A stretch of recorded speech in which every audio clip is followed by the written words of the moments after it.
আমার কখনো 1200, 1300, 1500 পর্যন্ত ভাড়া তারা আদায় করে। এই বিমানে গাপটি মারি বসায় একদর কুচক্রী মহল। এটা আমাদের প্রতি একটা জুলুম, একটা নির্যাতন করা হচ্ছে। সিলেট ওসমানী বিমানবন্দরে যাত্রীদের হ্যারাসমেন্ট করা হয়।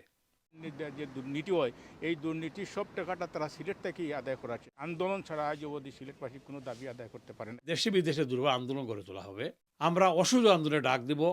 আমরা বিমান বয়কট করব, বিমান অফিসে আমরা ঘেরাও করব, আমরা হাইকমিশনার ঘেরাও করব। মানে গাপটি মারি বসায় একদর কুচক্রী মহল এই আমাদের সিলেটের আন্তর্জাতিক বিমানবন্দর বিভিন্ন দেশের বিমানটা নামার সুযোগ করে দিতেছে না। যেহেতু তারা যে এই বিমানের বিভিন্ন জায়গায় যে লসটা হয় বা বিভিন্ন যে দুর্নীতি হয়, এই দুর্নীতির সব টাকাটা তারা সিলেট থেকেই আদায় করার চেষ্টা করে।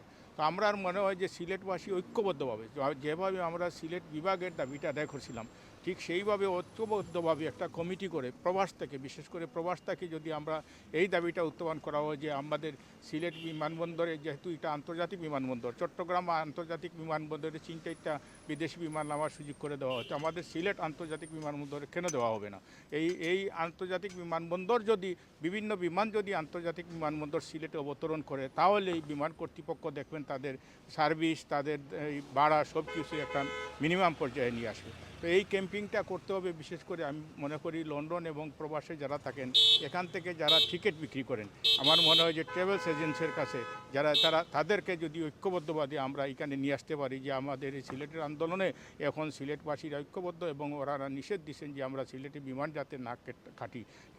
এইভাবে যদি আমরা সিলেটবাসী আন্দোলন শুরু করে, সিলেটবাসীর দুর্ভাগ্য এটা যে সিলেটের এই আন্দোলন ছাড়া আজ অবধি সিলেটবাসী কোনো দাবি আদায় করতে পারে নাই। তা আমি বলবো যে এইটা সিলেটবাসীকে এইটা বঞ্চিত করে রাখা হয়েছে ইচ্ছাকৃতভাবে। তা আমরা যেহেতু উসমানী সাহেব এই দেশের মুক্তিযুদ্ধের সর্বাধিনায়ক, তার নামে যে আন্তর্জাতিক বিমানবন্দর সেটা এত অবহেলিত হবে, এটা আমার মনে হয় সমস্ত বাংলাদেশের মানুষও জনগণ যারা তারা মেনে নিতে পারবে না। তাই আমাদের যদি আন্দোলনটা জোরালো হয়, আমার মনে হয় বিভিন্ন জেলার থেকেও আমাদের একটা সমর্থন আসবে। ওসমানী বিমানবন্দরকে আন্তর্জাতিক পূর্ণাঙ্গ বিমানবন্দরে রূপান্তর করার দাবিতে সারা ব্রিটেনের প্রবাসী বাংলাদেশিরা ঐক্যবদ্ধ।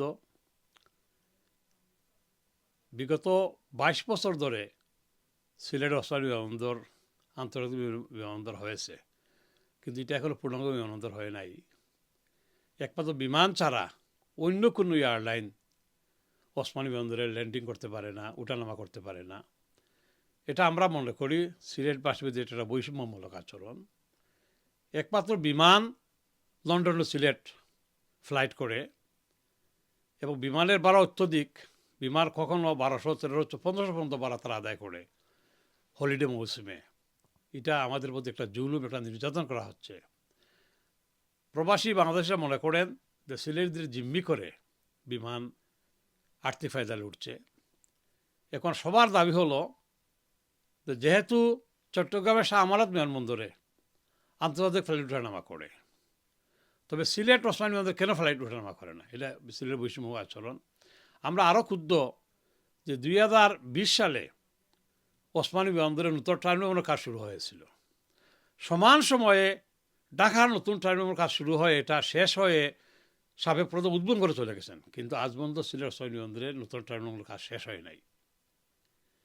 সিলেট ওসমানী বিমানবন্দরে যাত্রীদের হ্যারাসমেন্ট করা হয়, প্রপার সার্ভিস দেওয়া হয় না। এই সমস্ত বিষয় নিয়ে প্রবাসী সিলেটবাসীরা ক্ষুব্ধ।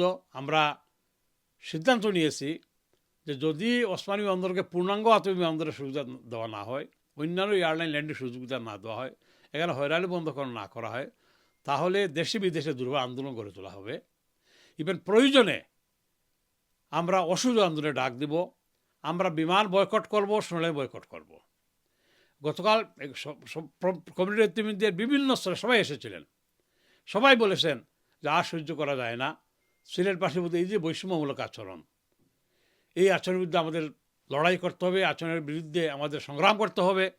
আমরা দেখি যে বাংলাদেশে বৈষম্যের বিরুদ্ধে লড়াই করে ছাত্র জনতা বিজয়ী হয়েছে। আমরা বিশ্বাস করি আমরা যদি প্রবাস থেকে দুর্বল আন্দোলন গড়ে তুলব এবং বাংলাদেশের যদি আমাদের সমর্থন দেন, সিলেটে যদি সমান তালে আন্দোলন গড়ে ওঠে, তা আমরা অবশ্যই আমাদের অধিকার আদায় করব এবং অধিকার আদায় না করা পর্যন্ত আমরা এখান থেকে আমরা পিছ পাবো না। গতকাল একটা আহ্বায়ক কমিটি গঠন করা হয়েছে, আন্দোলনের একটা মোর্চা গঠন করা হয়েছে।